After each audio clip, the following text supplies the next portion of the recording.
Assalamualaikum warahmatullahi wabarakatuh. Senang berjumpa kembali. Kita hari ini akan belajar mengenai JavaScript perulangan. Ada banyak perulangan, word perulangan pada JavaScript, tapi kita akan belajar tentang 4 saja. The while, do while, for, dan for in.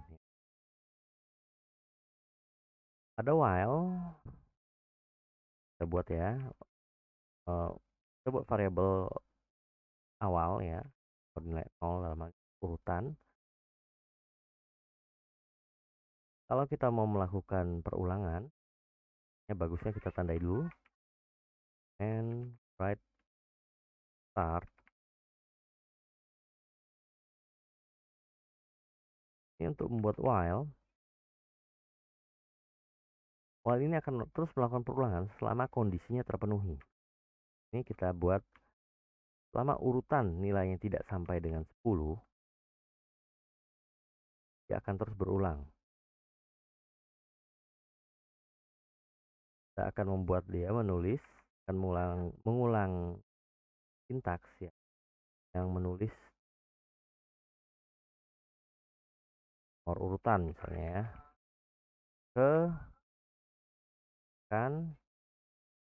kita akan menampilkan nilai dari urutan. Nah, agar nilainya terus bertambah,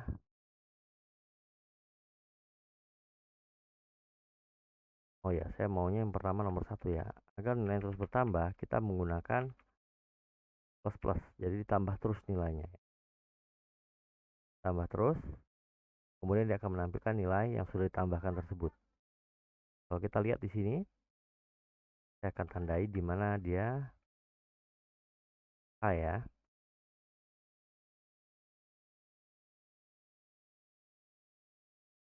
Nah, lihat.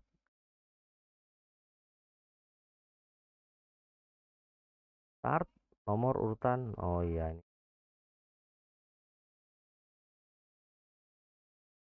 tidak rapih.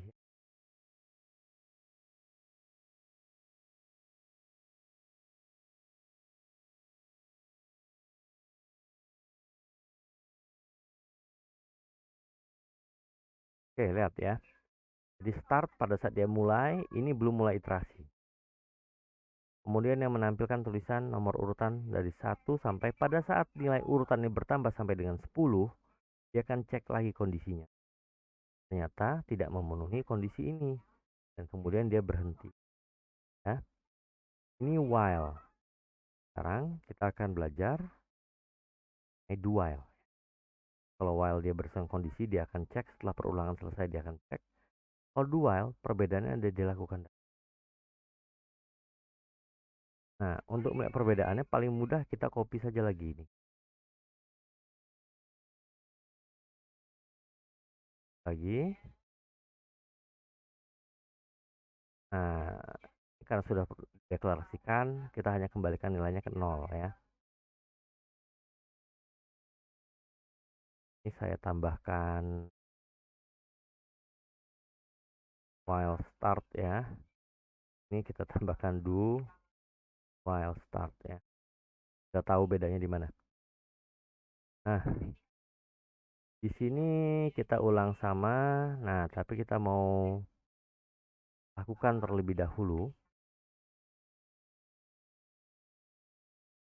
do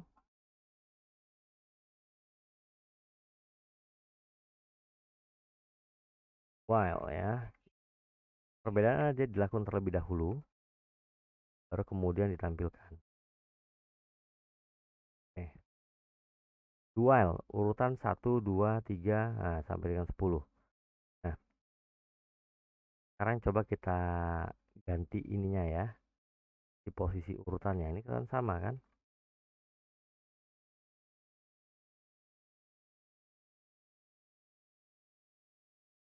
Kita ganti sekarang nilainya ya, nilai perulangannya. Apa sih bedanya? Toh nilainya sama saja. Sekarang bagaimana kalau kita buat syarat yang tidak terpenuhi? Ya, tidak lebih kecil dari 0. Ini juga sama nih, saya ubah. Nah, perbedaan di mana? Coba save ya. Kalau pada while, dia akan mengecek kondisinya terlebih dahulu. Kalau kondisi tidak terpenuhi, dia tidak akan jalankan. Sedangkan pada do while, dia akan jalankan terlebih dahulu, baru kemudian cek kondisi. Do while berguna apabila kita ingin iterasi itu walaupun tidak terpenuhi syaratnya minimal jalan sekali. Itu gunanya menggunakan do while ya. Oke, lanjutkan ke for ya. Nah, for ini adalah perulangan yang berbeda ya. Kalau tadi dia akan berhenti sesuai dengan kondisinya tercapai atau tidak tercapai. Pada for, apabila kita ingin melakukan perulangan, pada saat kita sudah tahu jumlah perulangan yang ingin kita lakukan. Contohnya seperti ini. Kita copy saja ya untuk mempersingkat kan. Sekarang kita kembalikan 0, di sini kita for ya. For start ini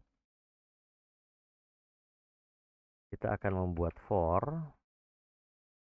Cara pada for pertama sekali, ini nggak perlu kita ya. Nilai awalnya ini kita akan menampilkan urutan ya, urutan. Biasanya umumnya begini. Let i sama dengan 0, maksudnya iterasi dimulai dari i sama dengan 0. Dan kemudian tolong cek kondisi. Apakah i itu misalnya masih memenuhi kondisi ini. Kemudian lanjutkan pertambahan. Saya ketik dulu ya sampai selesai, nanti akan saya jelaskan. Ini kita tampilkan dokumen write for ke ya, dia akan melakukan perulangan ini dan saya finishkan dulu ya. Wah, saya lihat. Oh ya, saya lupa BR-nya nih.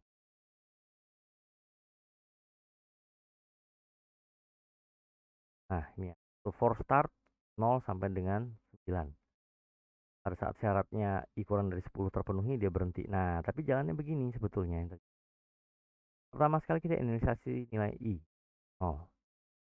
Kemudian selama i belum mencapai persyaratan ini, lakukan ini. Ini yang ketiga ini. Setelah itu yang keempatnya ini. Nah, ini urutannya agak aneh kalau saya bilang ya. 1 dia ini, 2 dia cek kondisi, ketiga dia jalankan ini, kemudian keempat dia jalankan ini. Kemudian dia cek lagi kondisi.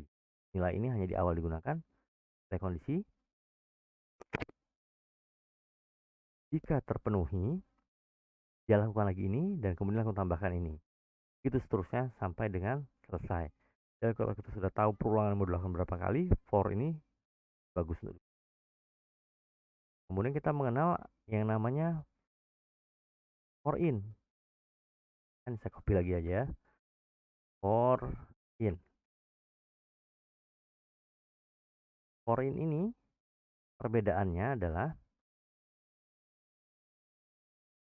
dia membaca sebuah objek dan kemudian mengambil elemen di dalamnya. Nah, dalam hal ini misalnya kita punya seluruh web ini ya, seluruh halaman web ini sebetulnya berada di dalam navigator. Sekarang saya mau mencetak seluruh objek yang ada dalam navigator ini. Jadi kita gunakan for, tetap for, tapi perbedaannya di sini. Semua properti ya, properti di dalam navigator ini adalah objek yang memang ada di dalam halaman web ya. Kita mau cetak nilainya. Ini saya ketik crop. Jadi semua objek yang ada di navigator akan dicetak. Save sekarang ya. Lihat. Nah, lihat. Ada Vibrate, ada Java Enabled, ada Get Gamepad, VR Display. Ini ternyata semua objek yang ada di dalam navigator. Sekarang kalau kita ganti dia menjadi dalam dokumen, misalnya ya, dia berubah. Atur MLM dalam dokumen. Nah, bagaimana kalau kita punya array ya? Array misalnya kita punya array buku,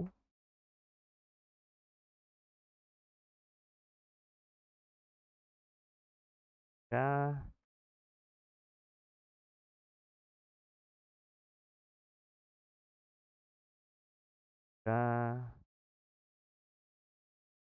ya, ya, seperti kita punya, oh sorry sebentar, oke, salah tanda. kita membuat kita membuat array ya. Oke, misal kita punya ini. Bagaimana kalau kita mau mengakses satu demi satu? Saya misalnya tekan di sini. Tekan di sini, saya akan ubah ini nih. Ubah bahwa ini akan menampilkan jumlah, menampilkan buku-buku tersebut sesuai dengan indeksnya. Dalam hal ini misalnya saya mau ketik buku titik length. Nah, jadi ini ada 4 panjangnya, dia akan mengulang sebanyak 4 tersebut. Saya bisa bilang buku, kemudian saya akan akses indeksnya. Lihat ya, buku matematika, biologi, kimia. Berhasil tampil ya. Mudah ya, tapi risikonya bahwa kita harus tahu berapa jumlah bukunya, kita menggunakan length, dan kita harus tahu indeksnya kalau ingin memanggil nilai tertentu. Nah, ini tidak alami ya, tapi kita bisa gunakan menggunakan for in kita bisa gunakan, misalnya di sini judul ya, judul, dan di sini dalam dokumen kita mau akses yang buku. Nah, di sini kita mau tampilkan judulnya aja langsung, judul.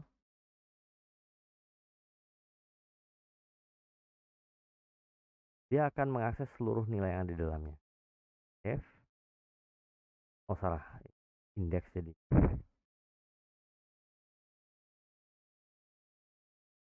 Oke, oh ya, ini menampilkan indeksnya ya. Jadi kalau kita mau menampilkan judulnya, kita menggunakan buku, kemudian judul ini jadikan indeks ya. Oke, jadi matematika, biologi, fisika, kimia. Nah, ada satu lagi yang biasanya juga digunakan ya, dan mungkin sekarang sih lebih lebih populer ya, yaitu for each.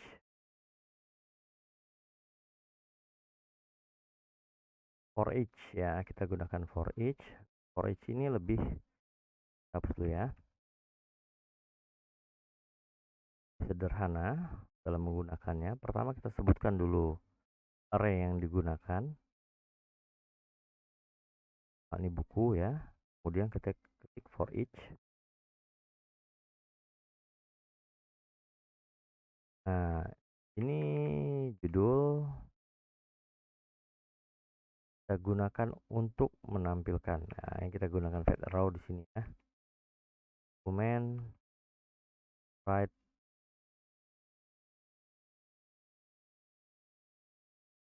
dalam hal ini apa tadi?